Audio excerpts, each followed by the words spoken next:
ini pertama kali dibangun dan digunakan?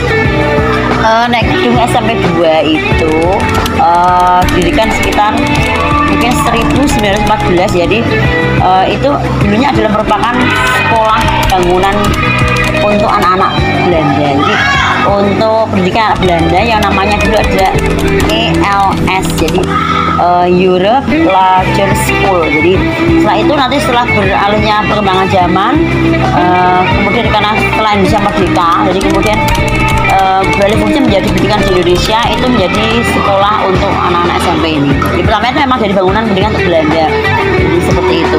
Jadi dari ELS ke SMP ya, ke sekolah menengah. Terus apa saja perubahan yang telah dilakukan pada bangunan ini sejak pertama kali dibangun? Untuk perubahan mungkin yang bangunan depan itu kan nggak bisa berubah ya, karena itu kan merupakan cagar budaya. Jadi peninggalan milik bangsa Belanda dulu, jadi tidak bisa berubah karena memang cagar budaya itu boleh digunakan, boleh dipermak, tapi tidak meninggalkan esensi dari keaslian cagar budaya. Jadi paling sejak saya dulu kan sekolah di sini, jadi itu kan paling yang diganti itu depannya itu ya, dulu kan nggak ada keramiknya, saya tambahi granit gitu boleh. Kemudian atapnya tetap ajek, cuman ditambahi di perkokoh biar nanti nggak runtuh kan, itu kan udah lama karena kan sejak 1914-an Masehi kan sudah lama, sampai sekarang udah berapa puluh tahun kan gitu. Nah itu kemudian depan ini ya, cuma yang belakang ini bangunan yang baru, yang depannya itu yang asli dari Belanda, itu yang depan itu 9A sampai 9A. A, B, C, D, E itu ya, D, E ya, F-nya enggak, F-nya tambahan, yang nanti A, B, C, itu yang sama D sama E, F-nya itu kayak tambahan sama yang ruang guru. Ditambahi apa? Tambahi ini bangunan, tambahi bangunan tapi mirip dengan yang bangunan asli cagar budaya. Apa saja keunikan jendela peninggalan Belanda dibangun ini dibandingkan dengan jendela yang modern?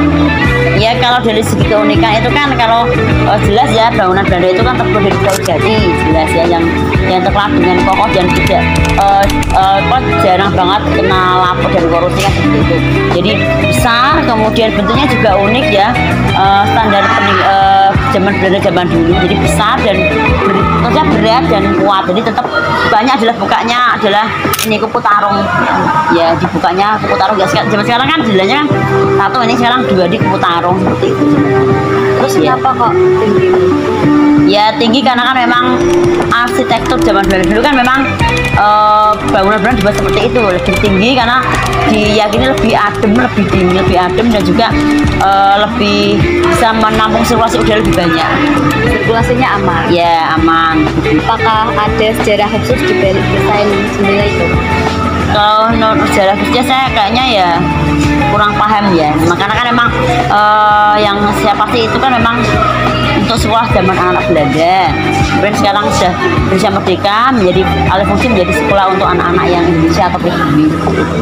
Jadi memang kalau desain-desain khususnya itu tergantung dari arsiteknya masing-masing, karena kan cuman kita sampai sekarang belum tahu untuk arsiteknya sendiri itu yang desain ini siapa, belum ada yang tahu, karena itu zaman dahulu. Mengapa jendela ini tetap dipertahankan hingga sekarang? Ya karena memang sebenarnya itu harus dipertahankan. Kenapa? Nah, karena itu kan memang peninggalan budaya. Jadi pada saat zaman dahulu cagar budaya itu tidak boleh diubah. Jadi tidak boleh karena ada undang-undang yang mengatur mengenai cagar budaya pada bangunan sejarah.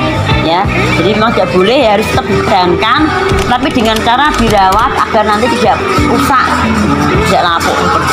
Adakah bangunan bersejarah atau ikonik di lingkungan sekolah selain? Kalau atau ikonik kayaknya ya nggak ada sih, standarnya sama, bangunnya bersama kan, yang spesifik ke aspek juga kayaknya nggak ada. Paling depan ditambahi kayak tugu tulisan aspek 2, tapi itu kan nggak ikon, cuman hanya tambahan sebatas untuk mengenalkan nama sekolah.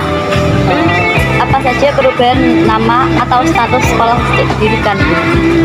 Kalau sekolah kan didirikan sejak 25 Mei 1960 ya, dari sekolah lanjutan SLTP Negeri 2 Kudus, ya paling kan berubah nama menjadi SMP 2 Kudus, itu aja.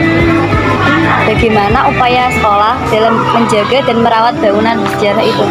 Kalau untuk merawat bangunan sejarah itu kan pertama bisa melalui ya. Jadi adanya perawatan berkala.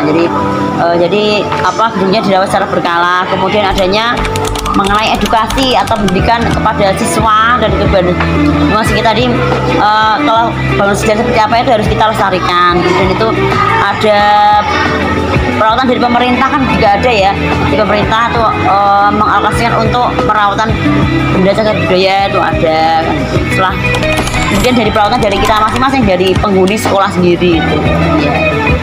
Sama lagi sama dokumentasi, jadi di dokumentasi per tahun itu tetap bangunan dokumentasi, nanti biar nanti kita tahu perkembangannya sejak tahun ini sampai sekian ini seperti apa perubahannya.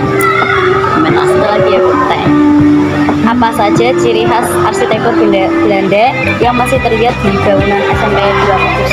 Kalau ciri khasnya itu di jendelanya itu seperti itu sih, sama dengan yang ada di SMP 1 ada ya. Sama seperti ini kan cagar budaya juga. SMP 3 juga sama. Ini jendelanya seperti itu, besar, tinggi, panjang, kemudian ada garis-garisnya buat jendelanya itu sama. Dari kayu jati. Kayu jati. Ya Bu, terima kasih atas wawancaranya. Ya.